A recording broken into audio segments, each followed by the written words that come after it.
ಎಲ್ಲಿ ಮನುಷ್ಯನು ಎಲ್ಲರೂ ನೋಡಿ ಜನಗಳು ಎಚ್ಚರವಾಗಿರ್ತಾರೋ ಅಲ್ಲಿ ಜ್ಞಾನಿಯಾದವನು ನಿದ್ರೆ ಮಾಡ್ತಾನೆ. ಎಲ್ಲಿ ಜ್ಞಾನಿಯು ಎಚ್ಚರವಾಗಿರ್ತಾನೋ ಅಲ್ಲಿ ಅಜ್ಞಾನಿಗಳೆಲ್ಲರೂ ನಿದ್ದೆ ಮಾಡ್ತಾ ಇರ್ತಾರೆ. ಏಕಾಂಗಿಯಾಗಿದ್ರೂ ಕೂಡ ಹಿಮಾಲಯದ ತಪ್ಪಲಗಳಲ್ಲಿ ಕುಳಿತು ಶಕ್ತಿ ಸಂಪನ್ನರಾಗಿ ಇಡೀ ಜಗತ್ತಿಗೆ ಒಳ್ಳೆಯದನ್ನು ಮಾಡ್ತಾ ಇರ್ತಕ್ಕಂಥ ಯೋಗಿ ಮುನಿಗಳು ಉಂಟು. ಯಾರನ್ನು ನಾವು ಹೀರೋ ಅಂತ ಕರೀತೇವೆ ಹೇಳಿ?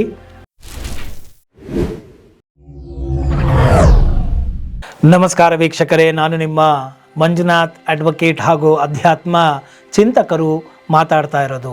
ಇವತ್ತು ಭಗವದ್ಗೀತೆಯ ಮತ್ತೊಂದು ಶ್ಲೋಕದೊಂದಿಗೆ ನಿಮ್ಮ ಬಳಿ ಬಂದಿದ್ದೇನೆ. ಇದು ಅತ್ಯದ್ಭುತವಾದಂತಹ ಶ್ಲೋಕವಾಗಿದೆ.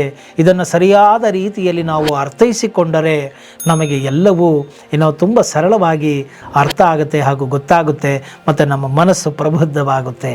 ಅದೇನಪ್ಪ ಅಂತ ಹೇಳಿದರೆ, ಯಾ ನಿಶಾ ಸರ್ವಭೂತಾನಾಂ ತಾಸ್ಯಾಂ ಜಾಗರ್ತಿ ಸಂಯಮಿ ಯಸ್ಯಾಂ ಜಾಗೃತಿ ಭೂತಾನಿ ಸ ನಿಶಾ ಪಶ್ಯತೋ ಮುನೇಹೇ ಅಂತ ಹೇಳಿ. ಅಂದರೆ ಸಂಪೂರ್ಣ ಪ್ರಾಣಿಗಳ ಯಾವ ರಾತ್ರಿ ಇದೆಯೋ ಅದರಲ್ಲಿ ಸಂಯಮಿ ಮನುಷ್ಯನು ಎಚ್ಚರವಾಗಿರುತ್ತಾನೆ, ಮತ್ತು ಯಾವುದರಲ್ಲಿ ಎಲ್ಲ ಪ್ರಾಣಿಗಳು ಎಚ್ಚರವಾಗಿರುತ್ತಾರೋ ಅದು ತತ್ವವನ್ನು ತಿಳಿದಿರುವ ಮುನಿಯ ದೃಷ್ಟಿಯಲ್ಲಿ ರಾತ್ರಿಯಾಗಿರುತ್ತದೆ ಎಂಬುವಂತಹ ಮಾತು ಇದಾಗಿದೆ.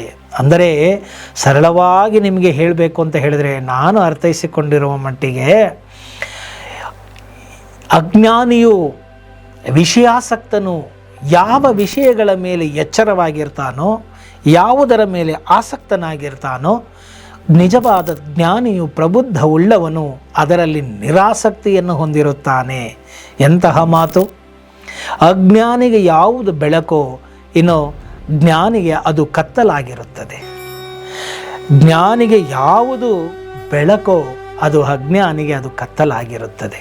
ಅಂದರೆ ಅಜ್ಞಾನಿಗೆ ಯಾವುದು ಸಿಹಿಯೋ ಜ್ಞಾನಿಗೆ ಅದು ಕಹಿ, ಯಾವುದು ಅಜ್ಞಾನಿಗೆ ಕಹಿಯೋ ಅದೇ ಜ್ಞಾನಿಗೆ ಸಿಹಿಯಾಗಿರುತ್ತದೆ. ನೋಡಿ ಎಂತಹ ಮಾತು, ಎಂತಹ ಮಾರ್ಮಿಕವಾದಂತಹ ಮಾತುಗಳನ್ನು, ಸತ್ಯವನ್ನು ನಾವು ಭಗವದ್ಗೀತೆಯಲ್ಲಿ ನೋಡ್ತಾ ಹೋಗಬಹುದಾಗಿದೆ. ನೋಡಿ, ಶುಗರ್ ಕಾಯಿಲೆ ಇರೋನಿಗೆ ಶುಗರು ವಿಷ ಆದರೆ ಇಲ್ಲದೇ ಇರೋನಿಗೆ ಅದು ಸಿಹಿ ಆಗುತ್ತೆ. ಸಿಹಿಯ ರೂಪದಲ್ಲೇ ಇದ್ರೂ ಕೂಡ ಸ್ಥಾನದ ಬದಲಾವಣೆಯಿಂದ ಒಂದು ಸಿಹಿ, ಒಂದು ಅಮೃತ, ಇನ್ನೊಂದು ವಿಷದ ರೂಪದಲ್ಲಿ ಅದು ಪರಿವರ್ತಿತವಾಗುತ್ತದೆ. ನೋಡಿ, ಹಾಗೆ ನಾವು ಈ ಒಂದು ಅಜ್ಞಾನಿಯು ಏನು ಮಾಡ್ತಾನೆ, ಸದಾ ಸರ್ವತ್ರ ವಿಷಯ ಭೋಗಗಳಲ್ಲಿಯೇ ರಮಿಸ್ತಾ ಇರ್ತಾನೆ. ನಾವು ಅಂದ್ಕೊಳ್ತೀವಲ್ಲ, ಭೋಗರತೋವ ಯೋಗರತೋವ ಸಂಘರತೋವ ಸಂಘವಿಹೀನ ಯಸ್ಯ ಸ್ಮರಣಿ ರಮತೆ ಚಿತ್ತಂ ನಂದತಿ ನಂದತಿ ನಂದತ್ಯೇವ. ಎಷ್ಟು ಚೆನ್ನಾಗಿದೆ! ಸದಾ ಪರಬ್ರಹ್ಮನ ಧ್ಯಾನದಲ್ಲಿ ಯಾರು ನಿರತನಾಗಿರ್ತಾನೋ, ದೇವರಲ್ಲಿ ನಿರತನಾಗಿರ್ತಾನೋ, ಸತ್ಯವಾಕ್ಯಗಳಲ್ಲಿ ನಿರತನಾಗಿರ್ತಾನೋ, ತತ್ವದಲ್ಲಿ ನಿರತನಾಗಿರ್ತಾನೋ ಅವನು ಜ್ಞಾನಿ ಆಗಿರ್ತಾನೆ.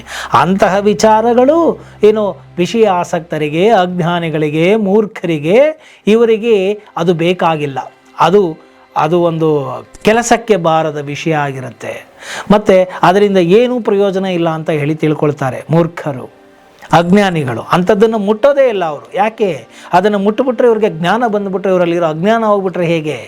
ಆದ್ದರಿಂದ ಅದು ಬೇಕಾಗಿಲ್ಲ. ನಮ್ಮಲ್ಲಿ ನಾವು ಅದೇ ಹೇಳ್ತೀವಿ, ಶನಿಯನ್ನು ನೋಡಿ ಭಯಪಟ್ಟು ಪೂಜೆ ಮಾಡುವವರು ಲಕ್ಷಾಂತರ ಮಂದಿ. ಅದೇ ಸರಸ್ವತಿ ದೇವಸ್ಥಾನಕ್ಕೆ ಹೋಗಿ ನನಗೆ ವಿದ್ಯೆ ಬೇಕು ಅಂತ ಕೇಳುವವರು ಅಲ್ಪ ಮಂದಿ. ಜನಗಳಿಗೆ ವಿದ್ಯೆ ಬೇಕಾಗಿಲ್ಲ, ಆ ತಾಯಿಯ ಕೃಪೆ ಬೇಕಾಗಿಲ್ಲ. ಭಯ ಯಾರು ಪಡಿಸ್ತಾರೋ ಅವರಿಗೆ ಸಾಷ್ಟಾಂಗ ನಮಸ್ಕಾರವನ್ನು ಹಾಕಿಬಿಡ್ತಾರೆ. ತತ್ಕ್ಷಣಕ್ಕೆ ನಮಗೆ ಯಾವುದು ಸಿಹಿಯ ರೂಪದಲ್ಲಿ ಕಾಣಿಸ್ತಾ ಇರುತ್ತೋ ಅದರ ಕಡೆಗೆ ನಾವು ಹೊರಟಿ ಹೋಗ್ತೇವೆ. ನೋಡಿ, ವಿಷಯಾಸಕ್ತಿಗಳು, ಹೆಣ್ಣು ಹೊನ್ನು ಮಣ್ಣು ಈ ಎಲ್ಲವೂ ಕೂಡ ಭೋಗ ರೂಪದಲ್ಲಿ ಇರುವಂತಹ ಎಲ್ಲವೂ ಕೂಡ ನಮಗೆ ಆಕರ್ಷಣೀಯವಾಗಿರುತ್ತದೆ, ಮತ್ತು ಅದು ನಮಗೆ ತಕ್ಷಣಕ್ಕೆ ಸುಖವನ್ನು ಕೊಡುತ್ತೆ. ಆದ್ದರಿಂದ ನಾವು ಅದಕ್ಕೆ ಆಕರ್ಷಿತರಾಗಿ ಬಿಡ್ತೇವೆ. ನೋಡಿ, ಸಿಹಿಯನ್ನು ಹೆಚ್ಚು ತಿಂದರೆ ಏನಾಗುತ್ತೆ? ಶುಗರ್ ಬರುತ್ತೆ, ಕೊನೆಗೆ ಸಿಹಿಯೇ ತಿನ್ನದ ಮಟ್ಟಕ್ಕೆ ಹೊರಟೋಗ್ತೀವಿ, ಅದು ವಿಷ ಆಗಿ ಹೋಗ್ಬಿಡುತ್ತೆ. ಹಾಗೆ ವಿಷಯಾಸಕ್ತರು ಈ ಒಂದು ಹೆಣ್ಣು ಹೊನ್ನು ಮಣ್ಣು ಈ ಲೋಲುಪತೆ ಭೋಗದ ಜೀವನದಲ್ಲಿಯೇ ಅವರು ಮುಳುಗಿ ಬಿಡ್ತಾರೆ. ಅವರಿಗೆ ಈ ಒಂದು ಸತ್ಸಂಗ, ಸದ್ಗ್ರಂಥ, ಧ್ಯಾನ, ಕರ್ಮ, ಜ್ಞಾನ, ಉಪಾಸನೆ ಧರ್ಮ, ಅಧ್ಯಾತ್ಮ, ಪಾರಮಾರ್ಥಿಕವಾದಂತಹ ಸಾಧನೆ ಇವುಗಳಂದರೆ ಸಾಕು ಅವರಿಗೆ ಏನೋ ಬೇಡಪ್ಪ ಇದೆಲ್ಲ ಏನು ಪ್ರಯೋಜನಕ್ಕೆ ಬಾರದ್ದು. ಅಂದರೆ ಯಾರಿಗೆ ಅಧ್ಯಾತ್ಮದಲ್ಲಿ ಒಲವೇ ಇಲ್ಲವೋ ಅವರು ಅಜ್ಞಾನಿಗಳಾಗ್ತಾರೆ. ಜೊತೆಗೆ ಅವರು ಈ ಒಂದು ಇಹಲೋಕದಲ್ಲಿ ದೊರೆಯುವಂತಹ ತಾತ್ಕಾಲಿಕವಾದಂತಹ ಸುಖದ ರೂಪದಲ್ಲಿ ಇರುವಂತಹ ವಿಷವನ್ನೇ ಅವರು ಭುಂಜಿಸ್ತಾರೆ, ಸೇವಿಸ್ತಾರೆ, ಅದಕ್ಕೆ ಅಂಟುಕೊಳ್ತಾರೆ.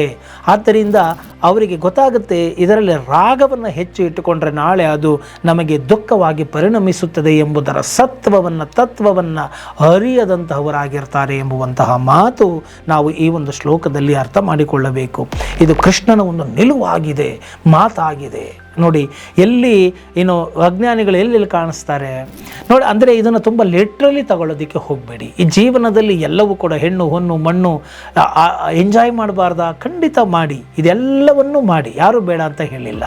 ಇದ್ದಾಗ ಎಲ್ಲವನ್ನೂ ಎಂಜಾಯ್ ಮಾಡಿ. ಅದು ಇಲ್ಲದೇ ಇದ್ದಾಗಲೂ ಕೂಡ ನೀವು ಸಂತೋಷವಾಗಿ ಇರುವಂತಹ ಜ್ಞಾನವನ್ನು ಸಂಪಾದಿಸಿಕೊಳ್ಳಿ ಅಂತನ್ನೋದೇ ನನ್ನ ಒಂದು ಮಾತಾಗಿದೆ ಮತ್ತು ವಿವೇಚನೆಯಾಗಿದೆ. ಮನುಷ್ಯ ಏನು ಮಾಡ್ತಾನೆ, ಹಣ ಇಲ್ಲ ಅಂತಂದರೆ ಜೀವನ ಮಾಡೋಕ್ಕಾಗಲ್ಲ, ಹೆಣ್ಣಿಲ್ಲ ಅಂದರೆ ಜೀವನ ಮಾಡೋಕ್ಕಾಗಲ್ಲ, ಹೊನ್ನಿಲ್ಲ ಅಂದರೆ ಆಗೋದಿಲ್ಲ, ಭೂಮಿ ಬೇಕು, ಮಣ್ಣು ಬೇಕು, ಎಲ್ಲ ಬೇಕು ಆತನಿಗೆ. ಈ ಯಾವುದು ಇಲ್ಲ ಅಂತ ಹೇಳಿದ್ರೆ ಅವನು ತುಂಬ ದುಃಖಿತನಾಗ್ತಾನೆ, ಮತ್ತು ಡೆಸ್ಪರೇಟ್ ಆಗಿ ಹೋಗ್ತಾನೆ, ಮತ್ತು ಖಿನ್ನತೆಗೊಳಗಾಗ್ತಾನೆ, ಆತ್ಮಹತ್ಯೆಗಳನ್ನೇ ಮಾಡ್ಕೊಳ್ಳೋದನ್ನು ನಾವು ನೋಡ್ತಾ ಇದ್ದೇವೆ. ಆದ್ದರಿಂದ ಈ ಎಲ್ಲ ವಿಷಯ ವಾಸನೆಗಳಿಗೆ ಸಮ್ಮುಖನಾಗಿ ಇರತಕ್ಕಂತಹವನು ಅಜ್ಞಾನಿಯಾಗಿದ್ದಾನೆ. ಅವನಿಗೆ ಈ ಎಲ್ಲ ಕತ್ತಲೆಯೇ, ಇದರಿಂದ ನಮಗೆ ದುಃಖವೇ. ಎಲ್ಲಿ ರಾಗ ಇರುತ್ತೋ ಅಲ್ಲಿ ದ್ವೇಷ ಇರುತ್ತೆ, ಎಲ್ಲಿ ಖುಷಿ ಅನ್ನೋದು ಇರುತ್ತೋ ಅಲ್ಲಿ ದುಃಖ ಅನ್ನೋದು ಇರುತ್ತೆ. ಈ ದ್ವಂದ್ವದ ಪರಿಧಿ ಒಳಗೆ ಯಾರು ಸಿಗಾಕೊಳ್ತಾನೋ ಅವನೇ ಅಜ್ಞಾನಿ ಆಗಿದ್ದಾನೆ ಅಂತ ಹೇಳ್ತಾರೆ. ಮತ್ತು ಈ ಒಂದು ರಾಗ ದ್ವೇಷಗಳನ್ನು ಒಳಗೊಂಡಂತಹ, ದ್ವಂದ್ವಗಳನ್ನು ಒಳಗೊಂಡಂತಹ ವಿಷಯಗಳು ಅವನಿಗೆ ಬೆಳಕಾದರೆ ಇಂತಹ ವಿಷಯಗಳೇ ಒಬ್ಬ ಜ್ಞಾನಿಗೆ, ಒಬ್ಬ ಪಂಡಿತನಿಗೆ, ಒಬ್ಬ ವಿದ್ವಾಂಸನಿಗೆ ಅದು ಕತ್ತಲೆಯ ರೂಪ ಆಗುತ್ತೆ. ಅದರಲ್ಲಿ ಅವನಿಗೆ ರುಚಿಯೇ ಇರೋದಿಲ್ಲ, ಅದರ ಬಗ್ಗೆ ಅವನು ವಿಮುಖನಾಗಿರ್ತಾನೆ. ಅವನೇನಿದ್ರೂ ಈ ಕಡೆ ತಿರುಗ್ತಾನೆ, ಜಗತ್ತಿನ ವಿಷಯಗಳ ಬಗ್ಗೆ ವಿಮುಖನಾಗಿ ಸತ್ಸಂಗದ ಕಡೆಗೆ, ಪಾರಮಾರ್ಥಿಕದ ಕಡೆಗೆ ಮನಸ್ಸನ್ನು ತಿರುಗಿಸ್ತಾನೆ. ಅದು ಅವನಿಗೆ ಬೆಳಕಾಗಿರುತ್ತೆ. ಆದರೆ ಆ ಬೆಳಕಿನ ವಿಚಾರಗಳೆಲ್ಲ ಈ ಒಂದು ವಿಷಯಾಸಕ್ತನಿಗೆ ಕತ್ತಲೆಯ ರೂಪದಲ್ಲಿ ಇರುತ್ತೆ. ನೋಡಿ ಎಷ್ಟು ಚೆನ್ನಾಗಿದೆ. ಅಂದರೆ ನಾವು ಅರ್ಥ ಮಾಡ್ಕೊಳ್ಬೇಕು, ಎಲ್ಲಿ ಮನುಷ್ಯನು ಎಲ್ಲರೂ ನೋಡಿ ಜನಗಳು ಎಚ್ಚರವಾಗಿರ್ತಾರೋ ಅಲ್ಲಿ ಜ್ಞಾನಿಯಾದವನು ನಿದ್ರೆ ಮಾಡ್ತಾನೆ. ಎಲ್ಲಿ ಜ್ಞಾನಿಯು ಎಚ್ಚರವಾಗಿರ್ತಾನೋ ಅಲ್ಲಿ ಅಜ್ಞಾನಿಗಳೆಲ್ಲರೂ ನಿದ್ದೆ ಮಾಡ್ತಾ ಇರ್ತಾರೆ. ಅಂದರೆ ನಿಜವಾದಂತಹ ಜ್ಞಾನಿಯ ಅಥವಾ ಬುದ್ಧಿವಂತನ ಅಥವಾ ತುಂಬ ಪ್ರಚಂಡ ಬುದ್ಧಿಮತ್ತೆ ಇರುವಂತಹವರು ಏನನ್ನು ಆಯ್ಕೆ ಮಾಡ್ಕೊಳ್ತಾರೆ ಅಂದರೆ ಅವರು ಸಮಾಜದ ವಿಮುಖವರಾಗಿ ಇರ್ತಾರೆ. ವಿಮುಖ ರೀತಿಯಲ್ಲಿ ಅವರು ಯೋಚನೆಯನ್ನು ಮಾಡ್ತಾರೆ. ತುಂಬ ರ್ಯಾಷನಲ್ ಆಗಿರುತ್ತೆ ಅವರ ಯೋಚನಾ ಲಹರಿಗಳು. ಆ ಒಂದು ಗುಂಪಿಗೆ ವಿರುದ್ಧವಾದಂತಹ ಆಲೋಚನೆಗಳು ಅವರದ್ದು ಇರುತ್ತೆ. ಮತ್ತು ಅದು ಆ ಒಂದು ಆಲೋಚನೆಗಳು ಸಾಮಾನ್ಯ ಜನರು ಮಾಡಲಿಕ್ಕೆ ಸಾಧ್ಯ ಇಲ್ಲ. ಅಂತಹ ಒಂದು ವಿಚಾರಗಳ ಕಡೆಗೆ ಜ್ಞಾನಿಯಾದವನು ಎಚ್ಚರಗೊಂಡಿರ್ತಾನೆ, ಎಚ್ಚರವಾಗಿರ್ತಾನೆ. ಆದ್ದರಿಂದ ನಾವು ತಿಳಿದುಕೊಳ್ಳಬೇಕು, ಎಲ್ಲಿ ಒಳ್ಳೆಯ ವಿಚಾರಗಳನ್ನು ಹೇಳಿದ್ರೆ ಯಾರು ಕೇಳಲ್ಲಪ್ಪ, ಬೇಕಾಗಿಲ್ಲ ಯಾರಿಗೂ, ಎಲ್ಲರಿಗೂ ಟೆಂಪರವರಿ ಖುಷಿ ಕೊಡುವಂಥ ತುಂಬ ಅದು ಚೀಪಾಗಿದ್ರು, ಅನ್ಎಥಿಕಲ್ ಆಗಿದ್ರು, ಇಲ್ಲೀಗಲ್ ಆಗಿದ್ರು ನಮಗೆ ಎಂಟರ್ಟೈನ್ಮೆಂಟ್ ಬೇಕಷ್ಟೇನ ಅದರ ಕಡೆಗೇ ಗಮನವನ್ನು ಹರಿಸ್ತಾರೆ. ಅದರಿಂದ ಅವರ ಶಕ್ತಿ, ಅವರ ಒಂದು ಯುಕ್ತಿ, ಸಮಯ ಎಲ್ಲವನ್ನೂ ಹಾಳು ಮಾಡಿಕೊಳ್ಬಿಡ್ತಾರೆ. ಆದರೂ ಅವ್ರಿಗೆ ಅದೇ ಬೇಕಾಗುತ್ತೆ. ಯಾವುದು ಈ ಎಲ್ಲವನ್ನು ಗಳಿಸಿಕೊಡುತ್ತೋ ನೋಡು, ಪ್ರಾರಂಭದಲ್ಲಿ ಕಷಾಯದಂತೆ ಕಂಡರೂ ಕೂಡ ಕಾಯಿಲೆಯನ್ನು ವಾಸಿ ಮಾಡುತ್ತೋ ಅಂತಹದ್ದು ಬೇಕಾಗಿಲ್ಲ ಯಾರಿಗೂ ಕೂಡ. ಅಮೃತದ ರೂಪದಲ್ಲಿ ಇರುವಂಥದ್ದು ಈಗ ಸಿಹಿಯಾಗಿ ಕುಡಿದು ನಾಳೆ ರೋಗ ಬರೆಸುವಂಥದ್ದೇ ಬೇಕು. ಇದನ್ನು ಕೃಷ್ಣ ಪರಮಾತ್ಮ ಇಲ್ಲಿ ಹೇಳ್ತಾ ಇದ್ದಾನೆ. ಆದ್ದರಿಂದ ನಾವು ತಿಳಿದುಕೊಳ್ಳಬೇಕು, ಯಾರೋ ಒಬ್ಬರಿದ್ದಾರೆ, ಇವನೇನೋ ಮಾಡ್ತಾ ಇದ್ದಾನೆ, ಅಥವಾ ಇವನೇನೋ ಹಿಮಾಲಯದಲ್ಲಿ ಹೋಗಿ ಕೂತಿದ್ದಾನೆ, ಬೆಟ್ಟದ ಮೇಲೆ ಕೂತಿದ್ದಾನೆ, ಇವನೇನೋ ಎಲ್ಲ ಬಿಟ್ಬಿಟ್ಟು ಹೋಗಲ್ಲಿ ಕೂತಿದ್ದಾನೆ ಅಂದರೆ ಅವನು ದಡ್ಡ ಅಲ್ಲ, ಅವನು ಬುದ್ಧಿವಂತ. ಅವನಿಗೆ ಗೊತ್ತಾಗಿದೆ ಯಾವುದು ಎಚ್ಚರ, ಯಾವುದು ನಿಜವಾದ ಬೆಳಕು, ಯಾವುದು ನಿಜವಾದ ಶ್ರೇಯಸ್ಸು ಕೊಡುವಂಥದ್ದು, ಯಾವುದು ನಿಜವಾಗಿಯೂ ನನ್ನ ಏಳಿಗೆಗೆ ಸಹಾಯ ಮಾಡುವಂಥದ್ದು ಅನ್ನೋದು ಆತನಿಗೆ ಗೊತ್ತಿದೆ. ಆದರೆ ಇಲ್ಲಿರೋರು ಬೆಟ್ಟದ ಕೆಳಗಡೆ ತಪ್ಪಲಲ್ಲಿ ಇರ್ತಾರಲ್ಲ, ಬಂಡ ಬಜ್ಜಿ ಹಾಕ್ಕೊಂಡು ಅಂಗಡಿಗಳು ಹಾಕ್ಕೊಂಡು ಏನೋ ಒಂದು ಮಾಡಿಕೊಂಡು, ಅಂದರೆ ಅದೆಲ್ಲ ನಿಕೃಷ್ಟ ಅಂತ ನಾನು ಹೇಳ್ತಾ ಇಲ್ಲ. ಆದರೆ ಅವರು ಆ ಸಾಂಸಾರಿಕ ಜಂಜಾಟಗಳಲ್ಲಿಯೇ ಇರ್ತಾರೆ ಹೊರತು ಅದರಿಂದ ಮೇಲ್ಮಟ್ಟಕ್ಕೆ ಬಂದು ಈ ಒಂದು ರಾಗ ದ್ವೇಷಗಳ ಪರಿಧಿಯನ್ನು ಮೀರಿ ಅವರು ನಡಿಬೇಕು. ಅದನ್ನು ನೀವು ಪಡ್ಕೋಬೇಕು ಅಂತ ಹೇಳಿದ್ರೆ ನೀವು ಬೆಟ್ಟದ ಮೇಲೆ ಹೋಗಬೇಕು, ಏಕಾಂತವಾಗಿ ಇರಬೇಕು. ಈ ಸಾಂಸಾರಿಕ ಜಗತ್ತಿನ ವಿಷಯ ವಾಂಛೆಗಳಲ್ಲಿಯೇ ಇಲ್ಲದೆ ಅದಕ್ಕೆ ವಿಮುಖನಾಗಿ ಪಾರಮಾರ್ಥಿಕ ಸತ್ಯದ ಕಡೆಗೆ ಸಮ್ಮುಖನಾಗಿ ಹೋಗಬೇಕು ಎಂಬುವಂತಹ ಸತ್ಯದ ಸಾರವನ್ನು ಶ್ರೀಕೃಷ್ಣ ಪರಮಾತ್ಮನ ಈ ಒಂದು ಶ್ಲೋಕದಲ್ಲಿ ನಮಗೆ ತಿಳಿಸಿಕೊಡ್ತಾನೆ. ಆದ್ದರಿಂದ ಎಲ್ಲೋ ಬಹುಜನರು ಸೇರ್ಕೊಂಡಿದ್ದಾರೆ, ಎಲ್ಲರ ಮೆಜಾರಿಟಿ ಎಲ್ಲಿರುತ್ತೋ ಅವರು ಸ್ಟ್ರಾಂಗು, ಅಥವಾ ಯಾರೋ ಒಬ್ಬರಿದ್ದಾರೆ ಅವರು ವೀಕು ಅನ್ನೋದಲ್ಲ. ಇಲ್ಲಿ ಅರ್ಥ ಮಾಡ್ಕೊಳ್ಬೇಕು ಶ್ರೀಕೃಷ್ಣ ಪರಮಾತ್ಮನು ಏನು ಹೇಳ್ತಾ ಇದ್ದಾನೆ ಅಂತ ಹೇಳಿದ್ರೆ, ನೂರಾರು ಸಾವಿರಾರು ಕಾಗೆಗಳು ಸೇರಬಹುದು, ಆದರೆ ಪರಮಹಂಸ ಒಂದೇ ಇರುತ್ತೆ, ಅದರ ಬೆಲೆನೇ ಬೇರೆ ಇರುತ್ತೆ.